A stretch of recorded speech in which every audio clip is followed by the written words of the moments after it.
Good day, everyone. I'd like to welcome you back to Virtue and Vice. As of right now, in the nation of Israel, there are Israeli extremists who have taken upon themselves, and it's a minority group, it's an extremist group, but they've taken upon themselves to try to rebuild the temple. Uh, and to rebuild the temple no matter repercussions it may cause. And unfortunately, there are those who are on the right side of Netanyahu's government who would support such a venture, even though it may cause great warfare and who knows, millions of lives killed. It makes no difference because they believe that the temple must be rebuilt. The Temple Institute, as they are known, believe that they will bring on the Messianic age through the rebuilding of the temple. It began back in 1987, and it's Rabbi Kareem Richman, who is the director of the Temple Institute. And as of now, they have uh, devised a new Levitical priesthood, training people in the Levitical priesthood. They've come up with utensils, and many of you know about the red heifers. We supplied here through Christian Zionist, have supplied some red heifers that are there that will be used supposedly to cleanse everyone for the rebuilding of this temple. Most people in Israel don't support such a thing. It's a minority group. And some believe that this is kind of what touched off a lot of the warfare going on in Israel. But it continues to be an agenda of a minority of people. Many of a Jewish Orthodox background would say that this is not to be done. The Messiah won't come back until there's a people who are ready through the Torah, is their belief. But not these extremists. They believe there must be a physical temple rebuilt. In fact, it was Rabbi Richman who said this: Shekinah is brought about only through the temple. In terms of our mission as people, we cannot in any way reach our spiritual status without a temple. We have to have a temple in order to reach our spiritual status, in order for the Messiah to be there in Jerusalem. There must be a temple.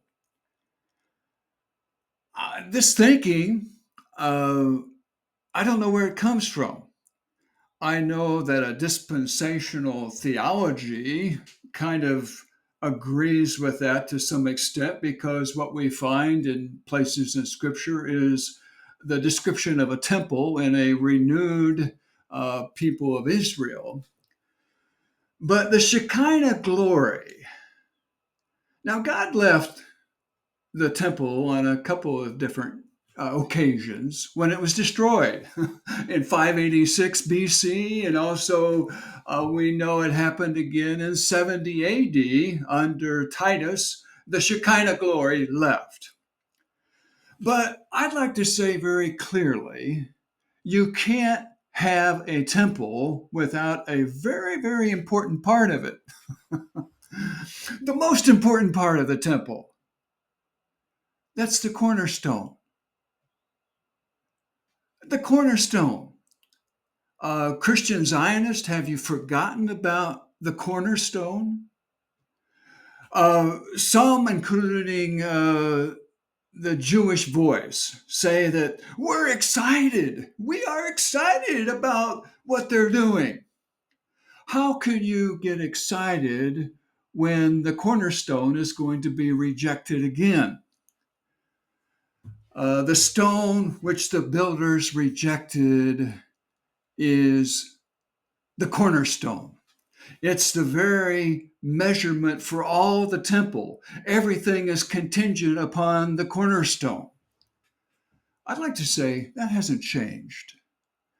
You can build a temple, you won't have a Shekinah glory, and you're going to cause a lot of additional warfare in the process. It's an extremist voice, and of course, Christian Zionists have joined in on the chorus, including Mr. Hagee, because they're excited about bringing on Armageddon. Well, yeah, we can get really excited about trying to kill more and more people.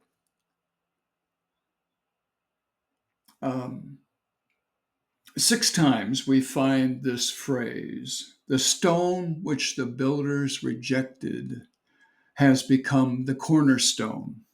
It's in all the synoptic gospels, Matthew, Mark, Luke, and John. It's in Acts, it's in Peter.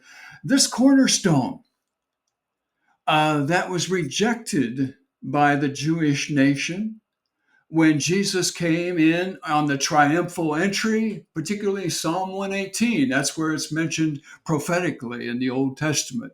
This cornerstone, Jesus was rejected.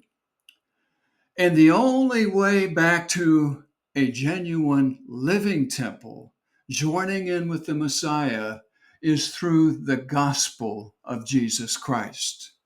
There's not another way to do it. You don't do it through building the temple again. It's turning to the Messiah. We're going to go into more detail concerning this, the building of the temple. And did you know this?